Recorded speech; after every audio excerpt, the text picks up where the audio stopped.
What if I told you stress could actually make you younger?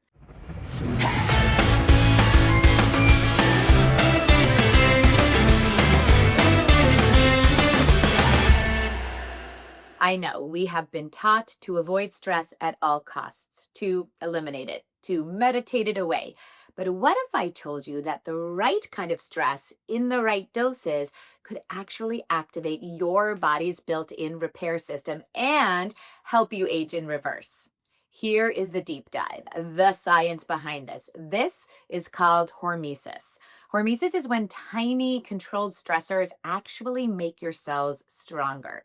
Think about how strength training tears your muscle fibers so they grow back stronger. That is hormesis at work. Here is the wild part. Your body's longevity pathways, the same ones linked to cellular repair, fat burning, and brain health, are triggered by microstressors. But most of us only experience the toxic, chronic kind of debilitating stress and none or very little of the good kind. Here is the good news.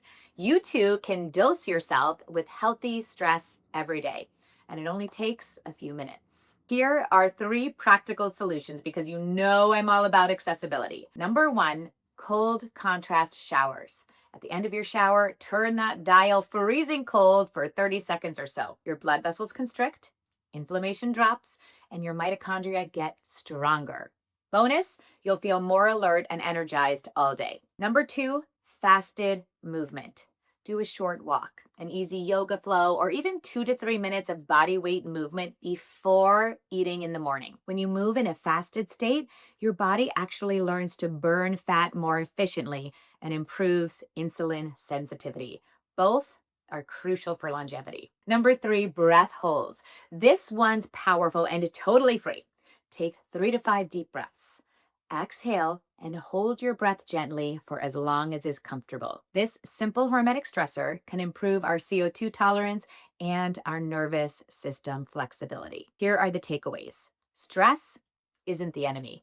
It's the dose of stress and the type of stress that matters. When you choose healthy microstressors intentionally, you train your body to become stronger, more resilient, and more ageless. As someone who has spent more than 25 years in the fitness space and more than 20 years in the hormone, wellness, and nutrition space, I have tried various things to help me reduce my biological age by almost 20 years. This is one of the easiest ones. Understanding the different kinds of stress and how they impact our body is imperative. I want you to feel your best. So try these 3 micro habits. Let me know how you feel. Put in the comments which ones you're going to try. And don't forget to subscribe so you don't miss a single episode of Longevity. I'll see you next time.